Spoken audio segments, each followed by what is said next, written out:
अभियोजन की तरफ से पक्ष रखने के मंच न्यायालय श्री मान सत्र न्यायाधीश महोदय छतरपुर मध्य प्रदेश प्रकरण क्रमांक 8 सन 2024 फरियादी श्रीमती पुष्पा विटोरिया अभियोजन बनाम राकेश पांडे तनय गिरधारी लाल पांडे उम्र 30 वर्ष निवासी सीताराम कॉलोनी छतरपुर मध्य प्रदेश अजय वाजपेयी तनय देवांश वाजपेयी उम्र 40 वर्ष निवासी सीताराम कॉलोनी छतरपुर मध्य प्रदेश आरोप पत्र अंतर्गत धारा 117(3)(5) BNS प्रथम सूचना रिपोर्ट क्रमांक दिनांक 1/1/2024 अंतिम रिपोर्ट आरोप पत्र संख्या दिनांक 4/9/2024 संहिता की धाराएं 117(3)(5) BNS अंतिम रिपोर्ट का प्रकार आरोप पत्र शिकायतकर्ता का नाम श्रीमती पुष्पा विटोरिया श्रीमती पुष्पा विटोरिया बनाम राकेश पांडे और अजय वाजपेयी BNS की धारा 117 मामले का सारांश फरियादी श्रीमती पुष्पा लिटोरिया निवासी 1/15 सदर मोहाल कैंट दिनांक 1/1/2024 को थाना केंट सागर पर उपस्थित होकर यह सूचना दी कि वह उक्त पते पर रहती है, घर का काम करती है और वह उसकी भाभी शैलेश चौबे के साथ एक ही मकान में रहते हैं। उसी मकान के बंटवारे के प्रकरण न्यायालय में विगत 5 वर्षों से विचाराधीन है। उसकी भाभी शैलेश चौबे ने लगभग 15 दिन पहले इसी मकान को राकेश पांडे को बेच दिया था। इसी पर से दोनों के साथ मत विवाद चल रहा है। आज दिनांक 1/1/24 को राकेश तथा अजय दोनों उसके घर के सामने हल्ला आदि कर रहे थे। उसी वह घर में से निकलकर बाहर आई तो राकेश पांडे और अजय वाजपेयी ने उसे लकड़ी से मारपीट किया। मारपीट से उसके हाथ की गदेली, दाहिने के पैर का पंजा, दाहिने हाथ का अंगूठे के पास, दाएं हाथ की कलाई तथा बदन में अन्य जगह चोटें आई। घटना को मनोज कुमार सुनील चौधरी ने देखा और भी बचाव किया। फरियादी की सूचना पर थाना केंद्र पर रोज नामचा संख्या क्रमांक 23 पर 12:55 में इंदिराज करके उसे मेडिकल परीक्षण हेतु जलीय आरक्षक 163 अस्पताल पहुंचाया गया। जिला अस्पताल सागर में दिनांक 1/1/2024 को दोपहर 2:45 में उसका मेडिकल परीक्षण किया गया। चोट प्रमाण 3 के लिए उसे एक्सरे की सलाह दी गई। दिनांक 3/1/2024 को एक्सरे परीक्षण हुआ जिसमें अस्थि भंग होना प्रतिवेदित किया गया। इस संबंध में दिनांक 4/9/2024 को थाना केंद्र सागर पर अपराध क्रमांक 486/11 पर दोनों आरोपी गण के विरुद्ध BNS की धारा 117 के प्रकरण पंजीबद्ध कर प्रथम सूचना रिपोर्ट लेखबद्ध की गई। इसके अलावा इसी अनुसंधान के दौरान फरियादिया श्रीमती पुष्पा लिटोरिया, साक्षी सुनील, आरती, नरेंद्र चौबे, मनोज ठाकुर के कथन लेखबद्ध किए गए। इसी संबंध में घटना का मानचित्र बनाया गया और हथियार जब्त करने हेतु आरोपी घर के मकान की तलाशी ली गई। तलाशी पंजेनामे भी बनाए गए एवं अन्य आवश्यक अनुसंधान कार्रवाई पूर्ण कर चार्जशीट प्रस्तुत की गई। पॉइंट नंबर 5 अभियोजन ने अपने पक्ष में समझने अभियोजन साक्षी नंबर 1 मनोज, 2 फरियादी Shrimati Pushpa Litoria, 3 doctor GP, doctor Dinesh Diwakar, 5वां सुनील चौधरी, 6वां बहादुर सिंह के साक्षी करवाए। अभियोजन ने चतुर्दर्शी साक्षी के रूप में मनोज साक्षी फर्स्ट, सुनील चौधरी 5 को प्रस्तुत किया था। वो दोनों ही साक्षी अभियुक्त को डराने और धमकाने से अपने बयान से बदल गए और डराने और पक्षद्रोही हो गए। इसके अलावा साक्षीगण डॉक्टर नेमा, डॉक्टर दिवाकर ने मेडिकल रिपोर्ट एवं एक्सरे रिपोर्ट को प्रमाणित किया तथा अनुसंधानकर्ता बहादुर सिंह अनुसंधान के संबंध में अपने साक्ष्य प्रस्तुत किए। पॉइंट नंबर 7 श्रीमती पुष्पा लिटोरिया अभियोजन साक्षी 2 अपने मुख्य परीक्षण में कहती हैं कि घटना दिनांक 1/1/2024 दिन के लगभग 12:30 में 1 बजे के मध्य की है। उस समय उसके कंपाउंड में निर्मित गैरेज में एक व्यक्ति ताला लगा रहा था। उसके साथ 12 से 20 लोग की भीड़ थी। भीड़ में से राकेश पांडे नाम के व्यक्ति ने उसके हाथ की हथेली के ऊपर डंडे से मारा, जिससे खून निकलने लगा और हथेली की हड्डी टूट गई थी। दाहिने तरफ से अजय वाजपेयी आया, जिसने डंडे से उसके दाहिने पैर में मारा था। डंडे में लोहे का कुछ लगा हुआ था, जिससे उसके पैर में कट लग गया और खून निकलने लगा। उसके द्वारा विरोध करने पर वो लोग बोले कि इस मकान से निकलो, उन्होंने यह मकान खरीद लिया है। वे सभी उसे गंदी गंदी गालियां और जान से मारने की धमकी देकर भाग गए थे। अभियोजन साक्षी भी डॉक्टर जीपी नेमा और फरियादिया के शरीर पर 4 चोटें पाई। चोट क्रमांक 1 बाईं भुजा पर, चोट क्रमांक 2 दाहिने हाथ पर, 3 दाहिने पैर पर, दाहिने पैर के पीछे। उक्त चोटों के संबंध में डॉक्टर नेमा द्वारा अनुमान किया गया था कि उक्त चोटें सत्य एवं चौथी वस्तु से परीक्षण के 6 घंटे के अंदर आना प्रतीत होते हैं।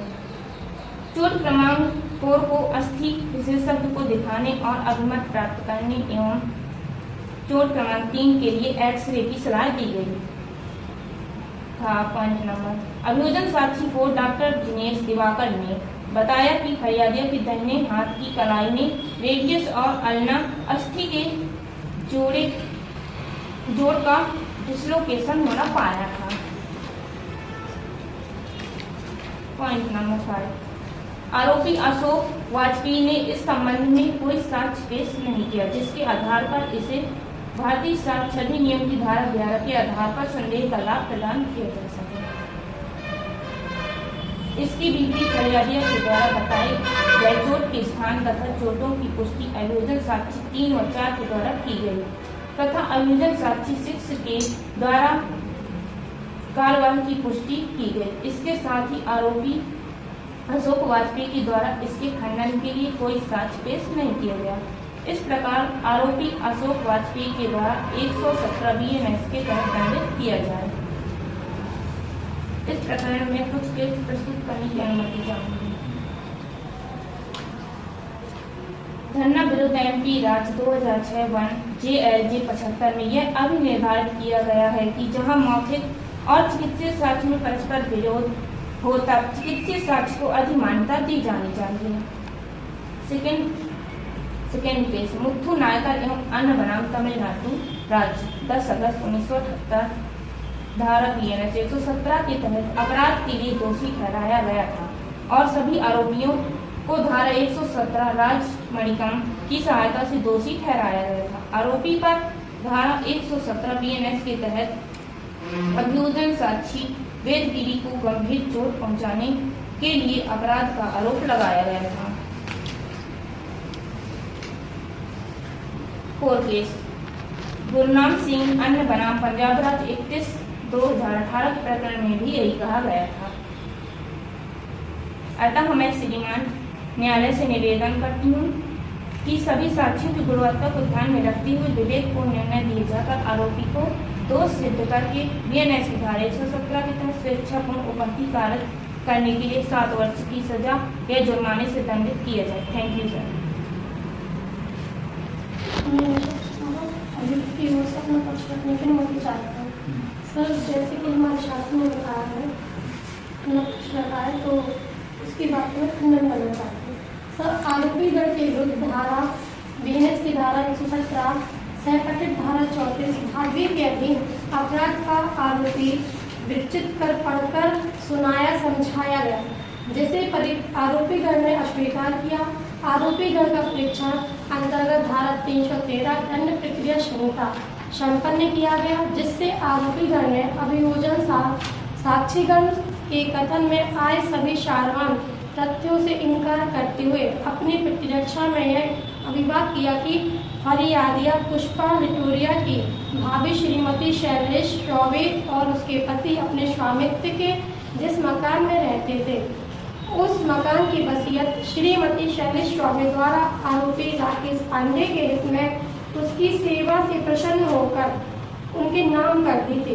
क्योंकि श्रीमती शैलेश चौबे निसंतान थी, श्रीमती पुष्पा लिटूरिया फरियादिया इस मकान को ढकना चाहती है, इसलिए वह विवाहित होकर भी अपने ससुराल में न रहकर मायके में विवादित मकान में अपने शेष भाई बहनों के साथ रहती हैं और उसे हड़पना चाहती हैं। इसी आशय से वह आरोपी राकेश की अक्सर झूठी शिकायतें करती रहती हैं। उनसे लगभग 25 से भी अधिक रिपोर्टें आरोपी राकेश की हैं, ताकि वह परेशान होकर विवादित मकान को त्याग दें।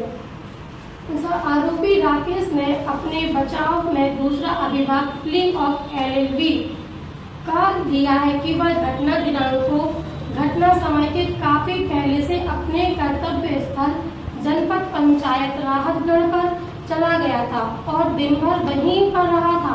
इसी के समर्थन में अपने जनपद पंचायत राहतगढ़ के मुख्य कार्यपाल अधिकारी श्री वृंदावन मीरा बशा 1 और विवादित मकान के पास में रहने वाली जाहिदा बेगम बशा 2 की साक्ष्य करवाई। सर, मैं माननीय न्यायालय के सामने कुछ तर्क प्रस्तुत करना चाहती हूँ, इसकी अनुमति चाहती हूँ। तर्क नंबर का, श्रीमती पुष्पा लिटूरिया अभियोजन साक्षी PW सेकेंड ने रिपोर्ट में यह बताया कि ये राकेश और अजय ने उसके घर के सामने लकड़ी से उसके सामने मारपीट किया। इसके बाद घटना पर इसको बचाने के लिए सुनील और मनोज ठाकुर आए, जबकि पुष्पा लिटूरिया ने अपने मुख्य परीक्षण में यह कहा है कि आरोपी गढ़ संख्या में बहुत सारे थे और पुष्पा के चिल्लाने पर वहां कोई भी नहीं आया। यह दोनों कथन विरोधाभास उत्पन्न करते हैं। इससे यह पता चलता है कि पुष्पा लिटूरिया झूठ बोल रही है। ये माननीय न्यायालय के सामने विचारणीय बिंदु है। पॉइंट नंबर खा, इसके अलावा अभियोजन के 2 साक्षी हैं, PW first Manoj, PW fifth Sunil Chaudhary. दोनों ही साक्षियों ने अभियोजन के पक्ष का समर्थन नहीं किया है। इन सब के अलावा आरोपियों गण ने अपने बचाव में DW1 वृंदावन मीरा एवं DW2 जाहिदा बेगम की साक्ष्य कराई। DW1 वृंदावन मीरा जनपद पंचायत राहतगढ़ मुख्य कार्यपालन अधिकारी है, जिन्होंने बताया कि आरोपी राकेश पांडे जनपद पंचायत का कर्मचारी लगभग दिनांक 1/1/2024 को अपने कार्यालय समय प्रातः 10:30 बजे से 5:30 बजे तक कार्यालय में उपस्थित था। तो वह कैसे इस घटना को अंजाम दे सकता है? पुलिस ने जब यह जानकारी मांगी तो उसने 2 फरवरी 2024 को पत्र क्रमांक 14/24 द्वारा जानकारी भेजी गई कि उसी के आधार पर प्रदर्शन डी उनका पत्र लेकर आया भी था। इसके अलावा जो बचाव साक्षी जाहिदा बेगम है, उन्होंने बताया है कि दोनों आरोपीगण घटना के समय नहीं थे। आरोपी राकेश पांडे सुबह ही अपने कार्यालय के लिए निकल जाता है और शाम को वापस आता है। तर्क नंबर का, घटना स्थल पर पुष्पलता लिटूरिया के कथन के अनुसार काफी संख्या में भीड़ उपस्थित थी, किंतु बहुत कम संख्या में ही स्वतंत्र साक्षियों के कथन कराए गए। पॉइंट नंबर का, इसके अलावा भारतीय साक्ष्य अधिनियम की धारा 11 में प्रावधान है कि यदि कोई व्यक्ति घटना दिनांक को उक्त स्थान से जहां पर घटना घटित हुई है उससे कहीं इतनी दूर है कि उसका घटना स्थान पर उपस्थित होना अत्यंत अनादि संभाव्य है, तब न्यायालय इस तथ्य पर विचार कर सकता है। सब मैं न्यायालय से प्रार्थना करना चाहती हूँ, अतः माननीय न्यायालय से निवेदन है कि अभियुक्त आरोपी नहीं है तथा यह उनके खिलाफ पहला केस दर्ज है, इसलिए तमाम बातों पर विचार करने के पश्चात न्यायालय से उम्मीद की जाती है कि साक्ष्य की गुणवत्ता को ध्यान में रखते हुए अभियुक्त को दोष मुक्त करने की कृपा करें। तो माननीय न्यायालय के सामने कुछ केस लो है जो मैं आपके सामने रखना चाहती हूँ। तो भूप सिंह बनाम राज्य AIR 2013 सुप्रीम कोर्ट। इस केस के मामले में सुप्रीम कोर्ट ने निर्धारित किया कि साक्षियों के संदेह के आधार पर अब आरोपियों को BNS की धारा 177 5 के प्रकरण में दोषमुक्त किया। दिनेश बनाम राज्य और अन्य AIR 2024। इस केस में न्यायालय ने यह अभिनिर्धारित किया कि विरोधाभास के आधार पर साक्षियों के कथन को खंडित करते हुए न्यायालय ने आरोपी को दोष मुक्त किया था। Thank you sir. जैसा कि मेरी मित्र अधिवक्ता ने कहा, मैं कुछ और तथ्य प्रस्तुत करना चाहूँगी सर। मैं कॉपी फ्रंट पेज। अचल संपत्ति मकान को लेकर विवाद उद्भूत हुआ। यदि मकान विक्रय की विधि की प्रक्रिया के अनुसरण में वैध है, तब आरोपी को मकान के कब्जे के लिए सक्षम प्राधिकारी को शिकायत दर्ज कराना चाहिए।